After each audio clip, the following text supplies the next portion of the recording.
Bonjour à tous, c'est Philippe Guillouard de Trek Eco Survie Aventure. Aujourd'hui, je suis, comme vous l'avez vu, dans une partie qui est relativement boisée. Il y a des bois qui sont jeunes, des bois qui sont anciens. Je vais passer une ou deux nuits ici, dans mon hamac. Et ce que je vais faire, comme il fait un petit peu humide, on est fin novembre. Comme vous avez vu, les sols sont un petit peu mouillés. Je vais faire un feu et je voudrais vous montrer comment faire un feu, comment préparer son feu et surtout comment choisir le bois qui va permettre de préparer ce feu. Allez, venez avec moi. La première chose à faire, ça va être de repérer les différentes essences de bois qui se trouvent autour de vous dans l'endroit où vous allez chercher à faire votre bivouac. Et c'est d'autant plus important que là, nous sommes en automne, donc c'est mouillé ou c'est humide, et le bois aura évidemment pas la même réaction qu'en été, où le bois est déjà beaucoup plus sec. Alors pourquoi est-ce que c'est important de repérer les essences de bois ?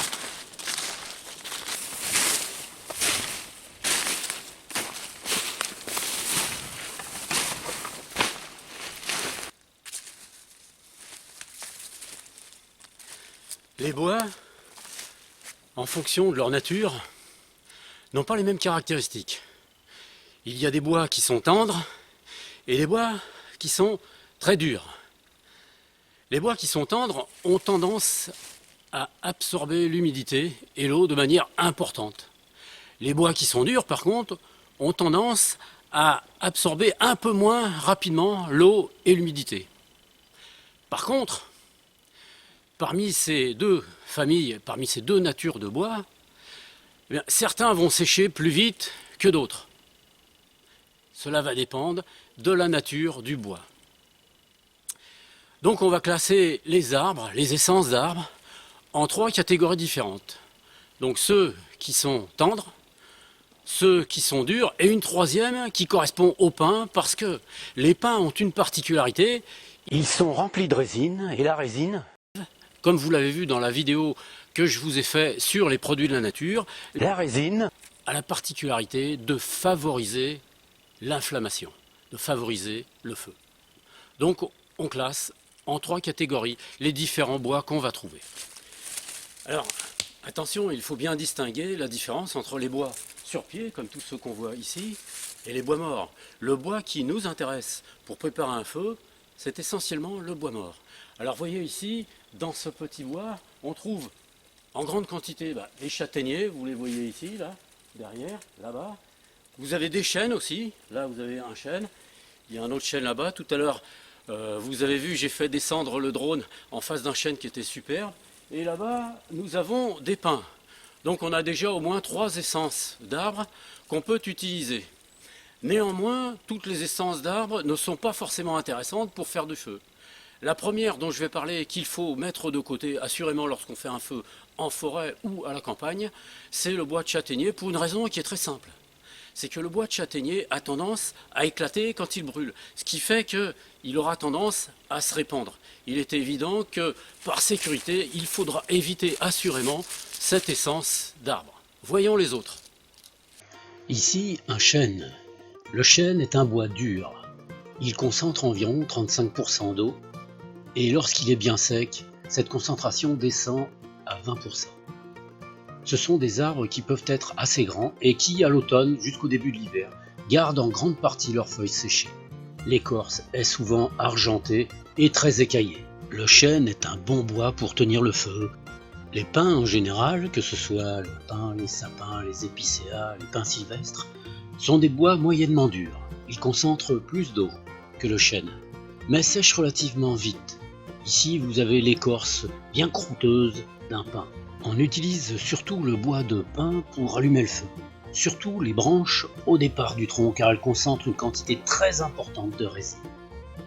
Les châtaigniers sont reconnaissables souvent parce qu'ils poussent en groupe sur d'anciennes souches. Ce sont des arbres tachés de blanc avec une écorce qui est fissurée dans le sens vertical. Ce bois est moyennement dur et ne doit pas être utilisé pour faire un feu en forêt car il projette des petites braises qui pourraient devenir des départs de feu importants qu'on ne pourrait pas maîtriser.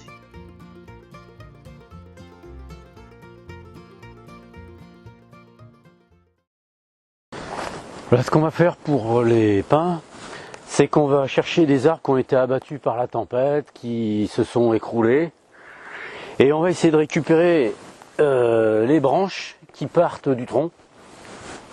Voilà, comme celle-ci, voire celle-là là-bas. Parce que ce sont des branches qui contiennent énormément de résine. Donc on va les couper. Il vous faudra évidemment avoir avec vous quelques outils. Donc un couteau-scie ou alors une bonne machette ou une hachette, comme vous aurez. Hein, voilà. Donc on va les récupérer. On va faire des morceaux pas trop grands. On va dire d'une trentaine de centimètres de grandeur en gros. Et on va les préparer ensuite. Hein. Donc là c'est ce que je vais faire. On voit bien ici sur ce pin coupé la résine qui transpire des pores de l'arbre, malgré que celui-ci soit mouillé. Voilà, quand on le coupe, j'ai fait exprès de le couper pour que vous voyez bien les couleurs très orange foncé qu'il y a. Là je l'ai coupé très au bord du tronc. Et de l'autre côté, regardez, vous voyez, c'est beaucoup moins orangé. Ici, il y a moins de résine déjà. J'ai ramassé quelques branches, donc j'en ai pris des petites, quelques petites. J'ai pas besoin de prendre trop de petites parce que je peux fendre les grosses. C'est d'ailleurs ce que je vais faire, des moyennes. Ici, une que j'ai pas fini de couper. Voilà, celle que je vous ai montrée. Hein. Alors quand vous allez les couper, quand vous allez les préparer, vous verrez, il faut les couper proche du tronc quand vous les trouvez. Hein. Vous verrez qu'il y a plus de résine de ce côté-là, évidemment, que de l'autre côté. Hein. Plus vous vous éloignez du tronc et moins il y a de résine. Donc la coloration orangée, vous la trouverez beaucoup ici. Hein. Voilà, donc j'ai fait des morceaux d'une trentaine de centimètres.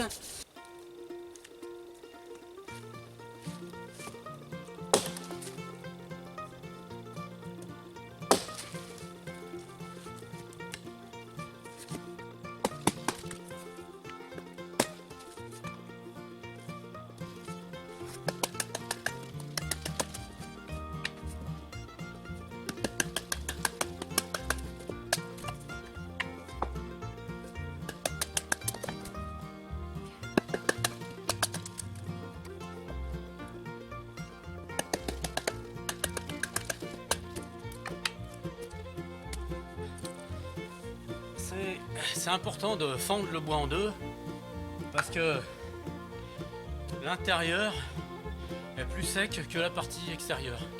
Donc il vaut mieux accéder lorsqu'on brûle le bois évidemment à la partie intérieure.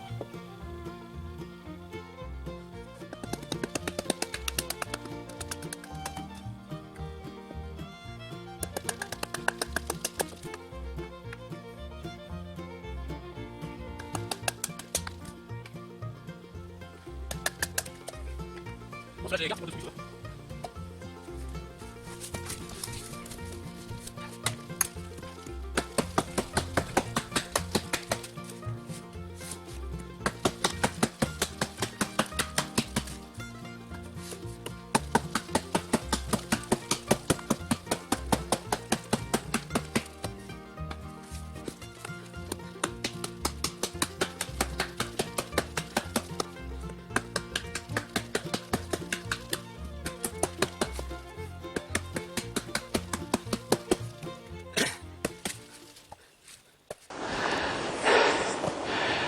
Alors, je vous ai présenté les trois essences d'arbres qu'il y a surtout ici, c'est-à-dire les châtaigniers, les chênes et les pins. Évidemment, il y a beaucoup d'autres essences d'arbres en fonction des régions dans lesquelles vous êtes. Dans les bois tendres, par exemple, on a le peuplier qu'on trouve régulièrement sur le bord des cours d'eau, les bouleaux, les trembles. Dans les bois moyens, donc on a les châtaigniers, après ça on a des hêtres qui sont tendres, après on a les chênes, les aubépines, dans les bois très durs on a surtout les charmes, par exemple le buis, le houx, ce sont des bois qui sont très durs. Voilà, tous ces types de bois, c'est intéressant de les connaître parce que ça permet justement de pouvoir les choisir pour lorsqu'on va préparer son feu, utiliser ceux qui sont les plus pratiques. Pour allumer le feu, évidemment, au début, il faut des bois qui s'allument assez rapidement. Je vous mettrai de toute façon à la fin de la vidéo, je vous mettrai une petite liste des bois durs et des bois tendres pour que vous puissiez en quelque sorte les connaître. Après, charge à vous d'apprendre à les reconnaître. Quand vous allez ramasser vos branches d'arbres, rappelez-vous une chose, c'est que plus le bois est proche du tronc et moins il contient d'eau. Plus il s'éloigne du tronc et plus il est rempli d'eau. Donc plus vous prenez des branches fines, plus le bois est susceptible d'avoir de l'eau. Plus évidemment il a été coupé fraîchement ou il a été abattu fraîchement et plus il contient d'eau. Il faut à peu près 1 an et demi, voire 2 ans pour que un bois soit à peu près sec, pour qu'il passe de 50% d'humidité à peu près une vingtaine de pourcents. Donc c'est vous dire que parfois il y a quand même encore beaucoup d'humidité dans les bois. Alors comment est-ce qu'on reconnaît un bois sec d'un bois qui n'est pas sec? Eh bien, les bois secs pèsent déjà beaucoup moins lourd que les bois qui sont humides. Et d'autre part, le bois qui est sec est cassant. Alors que le bois qui n'est pas sec, lui, reste encore souple. C'est une manière de reconnaître ces bois. Un dernier petit point qui peut vous aider à déterminer de quelle essence d'arbre les branches que vous trouvez sont, c'est que souvent, par exemple là, vous voyez, ce chêne est assez gros. Dans la circonférence des branches de cet arbre, il y a toutes les chances de trouver autour des branches de chêne. Si vous êtes autour d'un châtaignier, ça sera des branches de châtaignier. Ça, par exemple, il y a toutes les chances que ça soit du chêne. Voilà. Je suis allé récupérer ma bâche tout à l'heure parce que j'ai vu que je l'avais oublié. J'en ai profité parce que sans ma bâche, je ne pourrais pas me protéger au cas où il pleut. Donc, allez, je vais me chercher un coin pour m'installer. Finalement, j'ai fini par trouver des charmes. Ce sont des arbres au bois très durs qui vont très bien pour tenir le feu.